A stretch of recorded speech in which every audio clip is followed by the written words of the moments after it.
ವೇದಿಕೆ ಮೇಲೆ ಆಸೀನರಾಗಿರ್ತಕ್ಕಂತಹ ನಿಮ್ಮೆಲ್ಲರ ನೆಚ್ಚಿನ ನಾಯಕರು ಆಗಿರ್ತಕ್ಕಂತಹ ಚಲುವರಾಯ ಸ್ವಾಮಿಯವರೇ, ಹಾಗೆಯೇ ಅವರ ಪಕ್ಕದಲ್ಲಿ ಆಸೀನರಾಗಿರ್ತಕ್ಕಂತಹ ನಿಮ್ಮೆಲ್ಲರ ನೆಚ್ಚಿನ ಸಚಿವರು ಆಗಿರ್ತಕ್ಕಂತಹ ಸನ್ಮಾನ್ಯ ಶ್ರೀ ರಾಜಣ್ಣನವರೇ, ಅವರ ಪಕ್ಕದಲ್ಲಿ ಕೂತಿರ್ತಕ್ಕಂತಹ ವೇದಿಕೆಯಲ್ಲಿ ಆಸೀನರಾಗಿರ್ತಕ್ಕಂತಹ ಮಾನ್ಯ ಜಯಚಂದ್ರ ಸಾಹೇಬ್ರೆ, ನಮ್ಮೆಲ್ಲರ ಪ್ರೀತಿಯ ನಾಯಕರು ಆಗಿರ್ತಕ್ಕಂತಹ ಸನ್ಮಾನ್ಯ ಶ್ರೀ ರಾಮಲಿಂಗಾರೆಡ್ಡಿಯವರೇ, ಅವರ ಪಕ್ಕದಲ್ಲೇ ಕೂತಿರ್ತಕ್ಕಂತಹ ರಮಾನಾಥ್ ರಾಯ್ ಅವರೇ, ಅವರ ಪಕ್ಕದಲ್ಲೇ ಕೂತಿರ್ತಕ್ಕಂಥ ನಮ್ಮ ಸೋದರರು ಮತ್ತು ಆತ್ಮೀಯರಾಗಿದ್ದ ಬಂಗಾರಪ್ಪನವರ ಸುಪುತ್ರರಾಗಿರ್ತಕ್ಕಂತಹ ಶಿಕ್ಷಣ ಸಚಿವರು ಆಗಿರ್ತಕ್ಕಂಥ ನನ್ನ ಆತ್ಮೀಯರಾಗಿರ್ತಕ್ಕಂಥ ಮಧು ಬಂಗಾರಪ್ಪನವರೇ, ಹಾಗೂ ವೇದಿಕೆ ಮೇಲೆ ಇರ್ತಕ್ಕಂಥ ಶಿವಣ್ಣ ಎಲ್ಲರ ಹೆಸರನ್ನು ಹೇಳ್ತಾ ನೋಡಿ, ಹೇಳ್ತಾ ಇದ್ರಲ್ಲಿ ಜನಗಳಿಗೆ ಮಾತಾಡಿ ಎಲ್ಲರ ಹೆಸರು ಹೇಳ್ಬಿಡಿ ಅಂತ. ನನ್ನ ಕರ್ತವ್ಯ ಆಗ್ತದೆ ಅಂದ್ರೆ ನಾವು ಒಬ್ಬ ಸಣ್ಣ ಬೂತಿನ ಕಾರ್ಯಕರ್ತನಾಗಿ ಬೆಳೆದು ಬಂದಿರತಕ್ಕಂಥವ್ರು.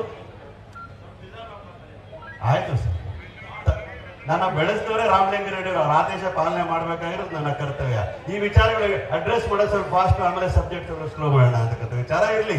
ಆದ್ರೂ ಸಹ ತಾವೆಲ್ಲರೂ ನೋಡಿರ್ಬೋದು, ಟಿವಿಯಲ್ಲಿ ಜೋರಾಗಿ ಮಾತಾಡಿ, ಇಲ್ಲೂ ಕೂಡ ಜೋರಾಗಿ ಮಾತಾಡ್ತಕ್ಕಂಥ ವಿಚಾರಧಾರೆಗಳಿರ್ಬೋದು. ಆದ್ರೆ ಹೇಳ್ತಕ್ಕಂಥ ಸತ್ಯ ಒಂದು ಬಿಟ್ಟು ಬೇರೆಯನ್ನು ಕೂಡ ಹೇಳೋದಿಲ್ಲ. ನಮ್ಮ ಅದನ್ನ ಹೇಳಲಿಕ್ಕೆ ಬಯಸ್ತಾ ಇದ್ದೀನಿ. ವೇದಿಕೆ ಮೇಲೆ ಇರ್ತಕ್ಕಂಥ ಎಲ್ಲ ನಾಯಕರುಗಳೇ, ಈ ಕಡೆ ವೆಂಕಟೇಶ್ವರರು, ಸಂಪಂಗಿಯವರು, ಇರ್ತಕ್ಕಂಥ ಎಲ್ಲ ಮಹಿಳಾ ಕಾಂಗ್ರೆಸ್ ಅಧ್ಯಕ್ಷರು, ಯುವ ಕಾಂಗ್ರೆಸ್ನ ಅಧ್ಯಕ್ಷರು, ವೇದಿಕೆ ಮುಂದೆ ಆಸರಿಗಿರ್ತ ಕಾಂಗ್ರೆಸ್ನ ಕಟ್ಟಾಳುಗಳಾಗಿರ್ತಕ್ಕಂಥ ತಮ್ಮೆಲ್ಲರ ಪಾದಾರಗಳಿಗೆ ನಮಸ್ಕಾರ ಮಾಡಿ ನನ್ನ ಎರಡು ಮಾತುಗಳನ್ನು ಆಡಲಿಕ್ಕೆ ಇಚ್ಛೆ ಪಡ್ತಾ ಇದ್ದೀನಿ. ಇವತ್ತು ಕರ್ನಾಟಕ ರಾಜ್ಯದಲ್ಲಿ ಅತ್ಯುನ್ನತವಾದ ಸರ್ಕಾರವನ್ನು ಇರ್ತಕ್ಕಂಥ ಸಿದ್ದರಾಮಯ್ಯ ನೇತೃತ್ವದ ಸರ್ಕಾರದವರು ಕರ್ನಾಟಕದಲ್ಲಿರ್ತಕ್ಕಂಥ ಎಲ್ಲ ವರ್ಗದವರಿಗೆ ಅಧಿಕಾರ ಹಂಚಿಕೆ ಮಾಡಿರ್ತಕ್ಕಂಥ ಏಕೈಕ ಸರ್ಕಾರ ಅಂದ್ರೆ ಕಾಂಗ್ರೆಸ್ನ ಸರ್ಕಾರ, ಸಿದ್ದರಾಮಯ್ಯ ಸಾಹೇಬರ ನೇತೃತ್ವದ ಸರ್ಕಾರ ಅಂತ ಹೇಳ್ತಾ ಇದ್ದೀನಿ.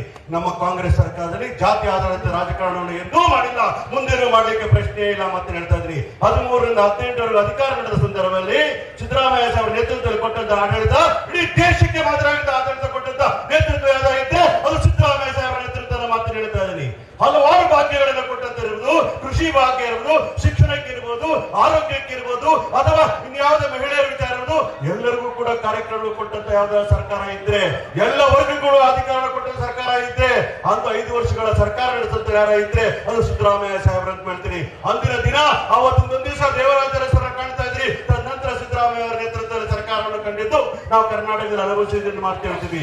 ತದನಂತರ ಯಾವುದೋ ಒಂದು ಕಾರಣಕ್ಕೋಸ್ಕರ ಸಮ್ಮಿಶ್ರ ಸರ್ಕಾರ ಬರ್ತದೆ, ಮತ್ತೆ ಬಿಜೆಪಿ ಸರ್ಕಾರ ಬರ್ತದೆ. ಬಿಜೆಪಿ ಸರ್ಕಾರ ಅಧಿಕಾರ ಬಂದ ವಿಚಾರ ಅಂತ ನೋಡಿದಾಗ ಅವರೆಂದರೂ ಕೂಡ 113 ಸೀಟ್ ಗೆಲ್ಲಲಿಕ್ಕೆ ಸಾಧ್ಯವೇ ಆಗಿರಲ್ಲ. ಅವರು 17 ಜನರ ಖರೀದಿ ಮಾಡಿಕೊಂಡು ಸರ್ಕಾರದ ಸಂವಿಧಾನ ವಿರುದ್ಧವಾಗಿ ನಡ್ಕೊಂಡಂತಹ ಪ್ರಜಾತಂತ್ರ ವ್ಯವಸ್ಥೆಗೆ ಕೊಳ್ಳಿಪಟ್ಟಿದ್ದಾರೆ ಸರ್ಕಾರಗಳಿದ್ರೆ ಅದು ಯಡಿಯೂರಪ್ಪನ ಸರ್ಕಾರ ಆಗಿತ್ತು ಅಂತ ಹೇಳ್ತೀನಿ. ಶಾಸಕರನ್ನ ಖರೀದಿ ಮಾಡಿ, ಕುರಿಗಳ ತರ ಖರೀದಿ ಮಾಡಿ ಸರ್ಕಾರ ಮಾಡಿದ ನಂತರ ಇವತ್ತು ನಾವು ಅವ್ರ ಬೋಧನೆ ಮಾಡಿಸ್ಕೋಬೇಕು, ಅವ್ರ ಬುದ್ಧಿ ಕೇಳಬೇಕು, ಅವ್ರ ಹತ್ರ ನಮ್ಮ ಬುದ್ಧಿವಾದ ಮಾತು ಕೇಳಬೇಕು ಅಂದ್ರೆ ಅದು ಸಾಧ್ಯವೇ ಇಲ್ಲ. ಕರ್ನಾಟಕ ರಾಜ್ಯದಲ್ಲಿ ಮಾತು ಹೇಳ್ತಾ ಇದ್ದೀನಿ. ಕರ್ನಾಟಕ ರಾಜ್ಯದಲ್ಲಿ ಈಗ ಅಧಿಕಾರಕ್ಕೆ ಬಂದಿರತಕ್ಕಂಥ ಸರ್ಕಾರ 43% ಓಟ್ ಪಡ್ಕೊಂಡು 136 ಶಾಸಕರ ಪಡ್ಕೊಂಡು ನೇರವಾಗಿ ಜನಗಳಿಂದ ಆಯ್ಕೆ ಆಗಿರ್ತಕ್ಕಂಥ ಸರ್ಕಾರ ಯಾವ್ದಾದ್ರು ಇದ್ರೆ ಅದು ಸಿದ್ದರಾಮಯ್ಯ ಸಾಹೇಬರು, ಡಿ ಕೆ ಸಾಹೇಬರ ನೇತೃತ್ವದಲ್ಲಿ ಇರ್ತಕ್ಕಂಥ ಕಾಂಗ್ರೆಸ್ ಪಕ್ಷ ಅಂತ ಮಾತು ಹೇಳ್ತಾ ಇದೆ. ಇದಕ್ಕೆ ಮಲ್ಲಿಕಾರ್ಜುನ ಸಾಹೇಬರ ಆದೇಶವರ ಆಶೀರ್ವಾದ, ರಾಹುಲ್ ಗಾಂಧಿ ಅವರು, ಪ್ರಿಯಾಂಕಾ ಅವರ ಆಶೀರ್ವಾದ ಎಂದು ಮಾತು ಹೇಳ್ತಾ ಇದ್ದೀನಿ. ಯಾಕೆ ಕಂಪ್ಯಾರಿಸನ್ ಹೇಳ್ತಾ ಇದೀನಿ ಅಂದ್ರು, ಯಾರು ನೇರವಾಗಿ ಅಧಿಕಾರಕ್ಕೆ ಬರಲ್ವೋ, ಯಾರು ಅಡ್ಡದಾರಿಯಿಂದ ಅಧಿಕಾರ ಕೊಡ್ತಾರೋ, ಯಾರು ಹಿನ್ನೆಲೆಯಿಂದ ಅಧಿಕಾರ ಬರ್ತಾರೋ, ಯಾರು 37 ಸೀಟ್ ಬಿಟ್ಟು ರಾಜ್ಯದ ಮುಖ್ಯಮಂತ್ರಿ ಕುರ್ಚಿಗೆ ಮುಖ್ಯಮಂತ್ರಿ ಆಗಿದ್ರು ಕುಮಾರಸ್ವಾಮಿ ಅವರು, ಅಂಥವ್ರು ಇವತ್ತೊಂದು ದಿವಸ ನಮ್ಮ ಕಾಂಗ್ರೆಸ್ ಸಿದ್ದರಾಮಯ್ಯನಿಗೆ ಬುದ್ಧಿ ಹೇಳ್ಕೊಡ್ತಾರೆ ಅಂದ್ರೆ ಅದನ್ನು ಕೇಳಲಿಕ್ಕೆ ಸಾಧ್ಯವಾದ ಪ್ರಶ್ನೆ ಕೇಳ್ತಾ ಇದ್ದೀನಿ. ಇನ್ನು 50 ವರ್ಷ ಟೈಮ್ ಕೊಟ್ಟರು ಕೂಡ ಕುಮಾರಸ್ವಾಮಿ ನೇರವಾಗಿ 113 ಸೀಟ್ ಗೆಲ್ಲಲಿಕ್ಕೆ ಸಾಧ್ಯವೇ ಇಲ್ಲ ಮಾತನ್ನು ಹೇಳ್ತಾ ಇದ್ದೀನಿ. ಈ ಸವಾಲನ್ನು ನಿಮ್ಗೆ ಹಾಕ್ತೀನಿ. ಮಾನ್ಯ ದೇವೇಗೌಡರೆ ಮತ್ತೆ ಕುಮಾರಸ್ವಾಮಿ ತಾಕತ್ತಿದ್ರೆ 113 ಸೀಟ್ ತಗೊಂಡು ರಾಜ್ಯದ ಅಧಿಕಾರ ಮಾಡಿ ಮಾತು ಹೇಳ್ತಿದ್ವಿ. ನಾವೀಗ ಅಧಿಕಾರದಲ್ಲಿ 136 ಸೀಟು, ನೆಕ್ಸ್ಟ್ 150 ಸೀಟ್ ತಗೊಂಡು ಮತ್ತೆ ಅಧಿಕಾರ ಕೊಡ್ತಾರೆ. ಸವಾಲನ್ನು ಹಾಕ್ತೀನಿ. ಚಲುವರಾಯಸ್ವಾಮಿ ಅವರ ಕ್ಷೇತ್ರ ಈ ಡಿಸ್ಟ್ರಿಕ್ಟ್ ಅಲ್ಲಿ ಮಾತು ಹೇಳ್ತಾ ಇದ್ದೀನಿ. ನಿಮ್ಗೆ ಅರ್ಥ ಮಾಡ್ಕೋಬೇಕಾಗ್ತದೆ, ಜನ ನಿಮ್ಗೆ ಆಶೀರ್ವಾದ ಮಾಡಿಲ್ಲ ಅಂದ್ರೂ ಕೂಡ ಕೇವಲ ಅಧಿಕಾರ ದಾಹಕ್ಕೋಸ್ಕರ ಬೆಂಗಳೂರಲ್ಲಿ ಕುರ್ಚಿ ಹೊಡುತ್ತೀರಾ, ಇಲ್ಲ ಡೆಲ್ಲಿಯಲ್ಲಿ ಕುರ್ಚಿ ಹೊಡೆದಾಗ ಕುಮಾರಸ್ವಾಮಿ ಅವರೇ ಇವತ್ತು ಏನ್ ಮಾತಾಡ್ತಾ ಇದ್ದೀರಿ? 380 ಅವರ ಸಂಸ್ಥೆಯಲ್ಲಿ 48 ಸೈಟ್ಗಳು ಪಡ್ಕೊಂಡಿರ್ತಕ್ಕಂಥ ನೀವು ನಾಯಕರುಗಳಾದ ಕುಮಾರಸ್ವಾಮಿ ಮತ್ತು ಕುಟುಂಬ ಅಂತ ಹೇಳ್ತಾ ಇದ್ದೀನಿ. ಅದೇ ರೀತಿಯಂತಹ ಯಡಿಯೂರಪ್ಪರ ಚೆಕ್ ಅಲ್ಲಿ ಬಂಡವಾಳ, ಚೆಕ್ ಅಲ್ಲಿ ಡೊನೇಷನ್ ತಗೊಂಡು, ಚೆಕ್ ಅಲ್ಲಿ ನೀವು ಬ್ರೈಬರಿ ತಗೊಂಡು ಜೈಲ್ಗೆ ಹೋದವರು ಇವತ್ತು ಕಾಂಗ್ರೆಸ್ ಸರ್ಕಾರ ಬಗ್ಗೆ ಮಾತಾಡ್ತಿರಲ್ರಿ. ಕಾಂಗ್ರೆಸ್ ಸರ್ಕಾರ ಅಧಿಕಾರ ಬಂದ ಸಂದರ್ಭದಲ್ಲಿ 136 ಸೀಟ್ಗಳು ಪಡ್ಕೊಂಡಿರ್ತ ಕಾಂಗ್ರೆಸ್ ಪಕ್ಷ ಕೊಟ್ಟು ಒಂದು ಈಡೇರಿಸ್ತಕ್ಕಂಥ ಸರ್ಕಾರ, ನಾವು ಕೊಟ್ಟಂತ ಗ್ಯಾರಂಟಿಗಳನ್ನ ಒಂದೇ ವರ್ಷದಲ್ಲಿ ಈಡೇರ್ತಕ್ಕಂಥ ಏಕೈಕ ಸರ್ಕಾರ ಈ ದೇಶದಲ್ಲಿ ಯಾವ್ದು ಇದ್ರೆ ಅದು ಕಾಂಗ್ರೆಸ್ ಪಕ್ಷ ಅಂತ ಮಾತು ಹೇಳ್ತಾ ಇದ್ದೀನಿ. ಹಾಗಾಗಿ ನಿಮ್ಗೆಲ್ಲರೂ ಕೂಡ ಹೇಳ್ಬೇಕಾದ್ರೆ ಕೊಟ್ಟ ಮಾತನ್ನು ನಡ್ಕೊಂಡಿರ್ತಕ್ಕಂಥ ಸರ್ಕಾರಗಳು ಈ ದೇಶದಲ್ಲಿ, ರಾಜ್ಯದಲ್ಲಿ ಇರಬೇಕು ಅಂದ್ರೆ ಅದು ಕಾಂಗ್ರೆಸ್ ಸರ್ಕಾರ ಮಾತ್ರ ಮಾತನ್ನು ಹೇಳ್ತೀನಿ. ಹೇಳ್ತೀನಿ, ಕೊಟ್ಟ ಮಾತನ್ನು ನಡ್ಕೊಂಡ್ರೆ ಇರ್ತಕ್ಕಂಥವ್ರು ವಚನ ಪ್ರಶ್ನೆಗಳಿದ್ರೆ ಅದು ಬಿಜೆಪಿ ಇರ್ಬೋದು, ಜೆಡಿಎಸ್ ಮಾತನ್ನು ಹೇಳ್ತಾ ಇದ್ದೀನಿ. ಎಲ್ಲ ಕಾರಣಗಳಿಗೋಸ್ಕರ ಎಲ್ಲರೂ ಬರ್ತಾ ಇದ್ದಾರೆ, ನಮ್ಮ ನಾಯಕರು ಅಧ್ಯಕ್ಷರು ಬರ್ತಾ ಇರುವಾಗ ಎಲ್ಲರ ಗಮನ ಆ ಕಡೆ ಹೋಗಿರ್ತಕ್ಕಂಥದ್ದು. ಹಾಗಾಗಿ ಅವ್ರು ಬರ್ತಕ್ಕಂಥ ನಾಯಕರೆಲ್ಲರೂ ಕೂಡ ನೀವೆಲ್ಲರೂ ಅವ್ರು ಬಂದಾಗ ಎದ್ದಿತ್ತು ಚಪ್ಪಾಳೆ ತಟ್ಟಿ ಅವರಿಗೆ ಸ್ವಾಗತ ಮಾಡ್ತಕ್ಕಂಥ ಕೆಲಸವನ್ನು ಮಾಡಬೇಕಾಗ್ತದೆ. ಯಾಕಂದ್ರೆ ನಮ್ಮ ಪಕ್ಷದ ನಾಯಕರುಗಳು ಬರ್ಬೇಕಾದ್ರೆ ತಾವೆಲ್ಲರೂ ಕೂಡ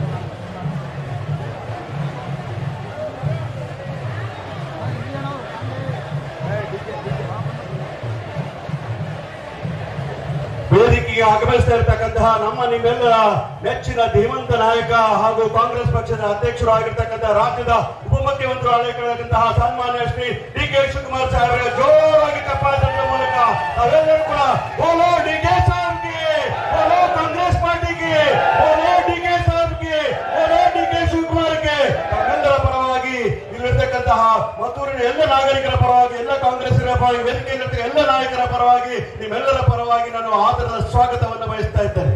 ಹಾಗಾಗಿ ನಾನು ಈ ಹೇಳ್ತಿರೋ ಸಂದರ್ಭದಲ್ಲಿ ಇನ್ನು 5 ನಿಮಿಷ ಮಾತಾಡಿ ಮುಗಿಸ್ತೀನಿ, ಮತ್ತೊಂದು ನಂತರ ನಾಯಕರುಗಳು ಮಾತಾಡ್ತಾರೆ. ಈ ಕಾಂಗ್ರೆಸ್ ಸರ್ಕಾರ ಅಧಿಕಾರಕ್ಕೆ ಬಂತಹ ಕೂಡಲೇ ಅವ್ರು ಮಾಡಿದ ಮೊದಲ ಕೆಲಸ ಏನಂತಂದ್ರೆ ಪ್ರಣಾಳಿಕೆ ಕೊಟ್ಟಂತಹ 5 ಭರವಸೆಗಳನ್ನು ಈಡೇರಿಸತಕ್ಕಂತಹ ಕೀರ್ತಿ ಯಾರಿಗಾರಿದ್ರೆ ಅದು ಸಿದ್ದರಾಮಯ್ಯನವರಿಗೆ, ಡಿ.ಕೆ. ಶಿವಕುಮಾರ್ ಅವರಿಗೆ ಮಾತನ್ನು ಹೇಳ್ತಾ ಇದ್ದೀನಿ. ಕೊಟ್ಟ ಮಾತಿನ ನಡ್ಕೊಂಡಿರ್ತಕ್ಕಂಥ ಗೃಹ ಇರ್ಬೋದು, ಗೃಹ ಜ್ಯೋತಿ ಇರ್ಬೋದು, ಅಥವಾ ಕೊಟ್ಟಿರ್ತಕ್ಕಂಥ ಅನ್ನಭಾಗ್ಯ ಯೋಜನೆ ಇರ್ಬೋದು, ಧ್ವನಿಧಿ ಇರ್ಬೋದು, ಯಾವುದೇ ಕಾರ್ಯಕ್ರಮಗಳಿದ್ರು ಕೂಡ ಅದನ್ನ ಉಳಿಸಿಕೊಂಡು ಮಾಡಿಕೊಟ್ಟಿರ್ತಕ್ಕಂಥ ಕೆಲಸ ಯಾರಾಗಿದ್ರೆ ಅದು ಕಾಂಗ್ರೆಸ್ ಪಕ್ಷದ ಮಾತ್ರ ಆಗಿರ್ತಕ್ಕಂಥ ಕೆಲಸ. ಹಾಗಾಗಿ ನಿಮ್ಗೆಲ್ಲರೂ ಹೇಳ್ತಾ ಇರಬೇಕಾದ್ರೆ ಈ ಹಗರಣದ ವಿಚಾರಗಳು ಮಾತಾಡಬೇಕು ಅಂತಂದ್ರೆ ಕೂಡ ಎಂಬ ಸಂಸ್ಥೆಯಲ್ಲಿ 3.6 ಎಕರೆ ಜಮೀನನ್ನು ಕಳ್ಕೊಂಡಂತಹ ನಮ್ಮ ತಾಯಿ ಪಾರ್ವತಮ್ಮ ಮೇಡಮ್ ಅವರ ವಿಚಾರದಲ್ಲಿ 2 ಮಾತುಗಳನ್ನ ಮಾಡಲಿಕ್ಕೆ ಇಷ್ಟಪಡ್ತೇನೆ. ಈ ರಾಜ್ಯದಲ್ಲಿರ್ತಕ್ಕಂತಹ ಸಿದ್ದರಾಮಯ್ಯ ಧರ್ಮಪತ್ನಿ ಆದ್ರೂ ಕೂಡ ಈ ದೇಶದ ನಾಗರಿಕರಾಗಿ ಸಂವಿಧಾನಬದ್ಧವಾಗಿ ಅವರ ಹಕ್ಕಿನ ಪ್ರತಿಪಾದನೆ ಮಾಡಿ ಯಾವ ಮೂಢ ಅಕ್ರಮವಾಗಿ ಸೈಟಿನ ಅವರ ಕಿತ್ಕೊಳ್ತಾರೋ ಅದು ಪರ್ಯಾಯವಾಗಿ ಅವರಿಗೆ 38,000 ಅಡಿ ಜಾಗವನ್ನು ಕೊಟ್ಟಿದ್ದನ್ನ ಇವತ್ತು ಪ್ರಶ್ನೆ ಮಾಡಿ ಹಗರಣ ಅಂತ ಹೇಳ್ತಾ ಇದ್ದಾರಲ್ಲ, ಅದು ಯಾವುದೇ ಹುರುಳಿ ಇರ್ತಕ್ಕಂಥ ಸುಳ್ಳು ಹೇಳ್ತಕ್ಕಂಥ ಬಿಜೆಪಿ ಅನ್ನೋ ಮಾತನ್ನ ಕೇಳ್ತೇನೆ. ಈ ದೇಶದ ಸಂವಿಧಾನದ ನಾಗರಿಕರಾಗಿರ್ತಕ್ಕಂಥ ಪಾರ್ವತಮ್ಮ ಅವರಿಗೆ ಕೊಡಬೇಕಾಗಿದ್ದ ಸೈಟ್ನ ಅವರು 3.16 ಗುಂಟೆ ಎಕರೆ 3 ಎಕರೆ 16 ಗುಂಟೆ ಜಮೀನನ್ನ ನೇರವಾಗಿ ಬದಲಿ ಜಮೀನು ಕೊಡಬೇಕಾಗಿತ್ತು. ಆದ್ರೆ ನೀವು ಕೊಟ್ಟಿದ್ದವರಿಗೆ ಕೇವಲ 38,000 ಅಡಿ. ಅದು ಕೂಡ ನಿಮ್ಮ ಸರ್ಕಾರದ 2021ರಲ್ಲಿ ಬೊಮ್ಮಾಯಿ ಸರ್ಕಾರ ಅಧಿಕಾರದಲ್ಲಿ ಇರಬೇಕಾದ್ರೆ ಕೊಟ್ಟಿರ್ತಕ್ಕಂಥ ಇವತ್ತಿನ ದಿವಸ ಅದ್ರಲ್ಲಿ ಹಗರಣ ಆಗಿದೆ ಅಂತ ಹೇಳಿ ಸುಳ್ಳು ಹೇಳಿಕೊಂಡಿದ್ದಾರಲ್ರಿ. ಈ ದೇಶದ ಸಂವಿಧಾನದ ಆಶಯಗಳಲ್ಲಿ ಈ ದೇಶ ನಾಗರಿಕರಾಗಿ ಅವರ ಕಾನೂನುಬದ್ಧವಾಗಿ ಸಿಕ್ಕಿರ್ತಕ್ಕಂಥ ಆಶಯಗಳನ್ನ ನಾವು ಈಡೇರಿಸಿರ್ತಕ್ಕಂಥ ವಿಚಾರದಲ್ಲಿ ಹಗರಣ ಅಂತ ಹೇಳ್ತೀರಿ. ವಾಲ್ಮೀಕಿ ವಿಚಾರದಲ್ಲಿ ಆಗಿರ್ತಕ್ಕಂಥ ತಪ್ಪುಗಳನ್ನ ಅಧಿಕಾರಿಗಳು ತಪ್ಪು ಮಾಡಿರ್ತಕ್ಕಂಥ ಒಳಗಡೆ ಆಗ್ತಾ ಕೆಲಸವನ್ನ ರಾಜ್ಯ ಸರ್ಕಾರ ಮಾಡ್ತದೆ, ಎಸ್ಐಟಿ ರಚನೆ ಮಾಡ್ತದೆ, ಸತ್ಯ ಪ್ರಾಮಾಣಿಕತೆಯಿಂದ ತನಿಖೆ ನಡೆಸ್ತಕ್ಕಂಥ ಕೆಲಸವನ್ನ ರಾಜ್ಯ ಸರ್ಕಾರ ಮಾಡ್ತದೆ. ಅದು ದೇಶದಲ್ಲಿ ಎಲ್ಲೂ ಇಲ್ಲ.